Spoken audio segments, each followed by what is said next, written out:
I started out really, really good, had parents that tried, definitely wanted our family, but over the years, there were a lot of stressors that came into play, and then it became less of a secure home and ended up becoming a bit more traumatic, at least on my end. I think it was the age of like 12 or 13 where I decided I was more so independent in my mind. I had a lot of other siblings by then, and I just sort of recognized that I was in it for myself. I think I've just always been thick-skulled, truly. I don't know. I saw the unhappiness in my home at a very early age. Not to say that my home life was horrible by any means. I don't think it started getting really bad until I was about like 14. I took it upon myself to get to the point where I was the one that recognized when I needed help. I was the one that was taking care of myself. I was the one doing my schoolwork. I didn't really rely on anyone. And so I spent the majority of those early preteen years by myself. When I was within that age group but I wasn't receiving the help that I needed, and I was the one having to beg for my therapy and medication, it got to the point where I was like, okay, I'm gonna take care of it myself. So I swapped over to weed. I started experimenting, going out with different groups of kids, but I feel like I always, in a sense, was the instigator. We shortly after moved to Colorado, and I think that's where I really started to spiral.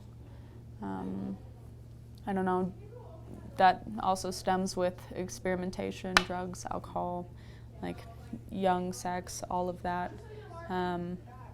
And I feel like it wasn't until I went to my first facility where things got really, really bad. That's what led me to Westridge, and that's when I was 15. And it was about a week or two after my 15th birthday, my parents told me that they were sending me away.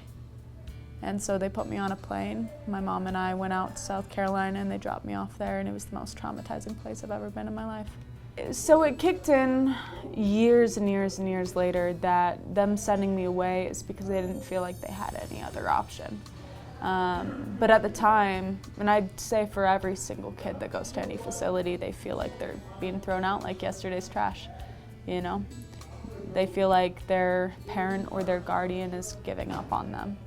And so once you're there, you really start fending for yourself even more. I'm very, very happy now and doing much better, but that didn't come until after I came to Westridge.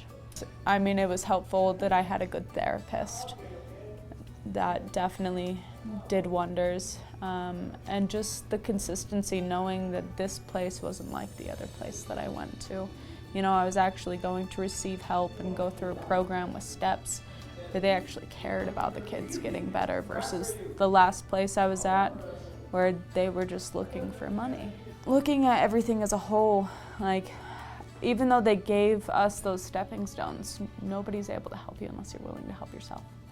And so I'd say it took time and effort and energy and a collective of the staff and the therapists and the girls that were already here that got me working.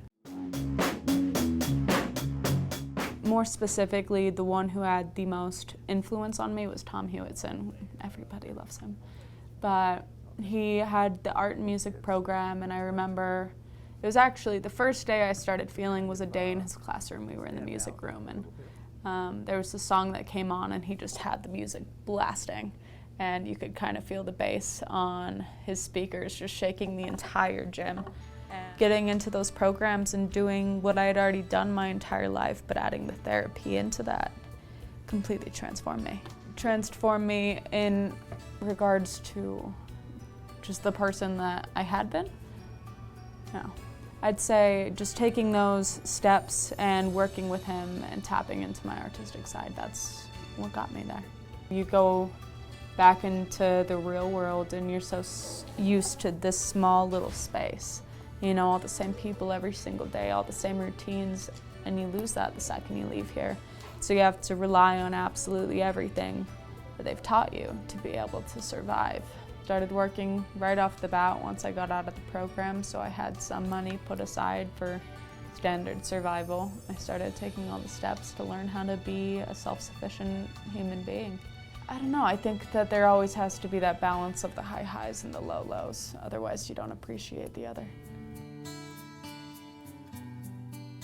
I think I've always wanted to be a mom.